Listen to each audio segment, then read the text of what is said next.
প্রিয় ভাই বোনেরা, কয়েকদিন আগে এই বাংলাদেশের ২৪ আন্দোলনের এক সাহসী প্রজন্মের এক সাহসী সদস্য ওসমান হাদিকে হত্যা করা হয়েছে। ওসমান হাদি শহীদ হয়েছে। প্রিয় ভাই বোনেরা, ওসমান হাদি চেয়েছিল এই দেশের মানুষের জন্য গণতন্ত্র প্রতিষ্ঠিত হোক, এই দেশের মানুষের গণতান্ত্রিক অধিকার প্রতিষ্ঠিত হোক, এই দেশের মানুষ তাদের গণতান্ত্রিক এবং অর্থনৈতিক অধিকার ফিরে পাক।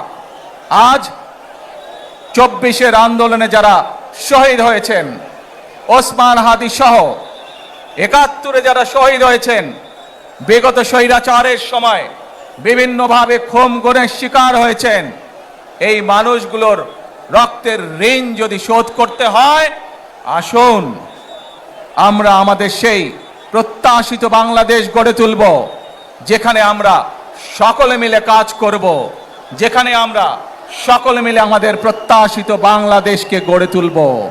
প্রিয় ভাই বোনেরা, বিভিন্ন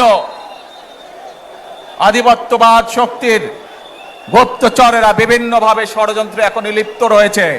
আমাদেরকে ধৈর্যশীল হতে হবে, আমাদেরকে ধৈর্য ধারণ করতে হবে।